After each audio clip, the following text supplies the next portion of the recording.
After the election of 1896, the Populist Party basically disappears. The main ideas are going to be absorbed by the Democratic Party. The Democratic Party is the national party. The populists kind of wither away. But that doesn't mean the ideas are gone.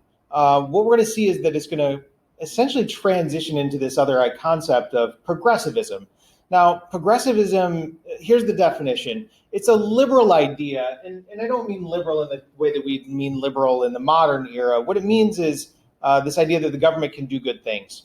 The definition is that the governments must exercise greater power on behalf of society in regulating the behavior of business and ensuring the welfare of the people, meaning they need to take care of the people, not just the businesses. So we're transitioning out of that idea of laissez-faire capitalism, where the Gilded Age was like the business owners wanted all the power, wanted all the control. Now we're going to see that there's going to be some efforts to rein in business.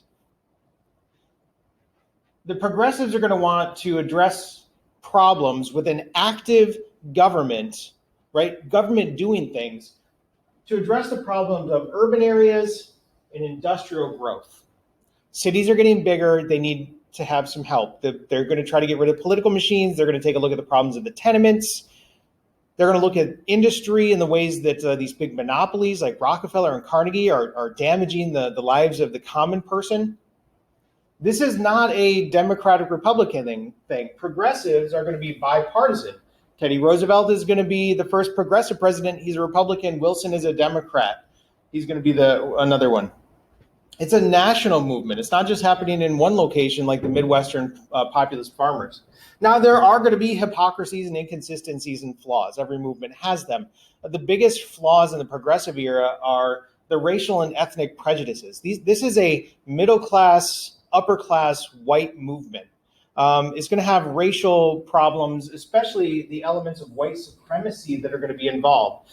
Teddy Roosevelt wanted to, we're going to see later, commit acts of imperialism and take over non-white islands and territories because he believed in Anglo-Saxon superiority over these people.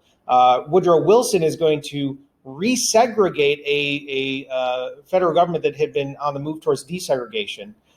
He's going to watch the racist film Birth of a Nation and say it was like watching history written with lightning, right? So there's racial and ethnic prejudices. There's an upper class prejudice and bias here that needs to be overcome. But we can see that this is the first time where we're going to see the government being used to protect the welfare of the people. Now, in this case, a limited idea of what the people means, but we're going to see the government taking an active role in trying to protect people's and society's lives.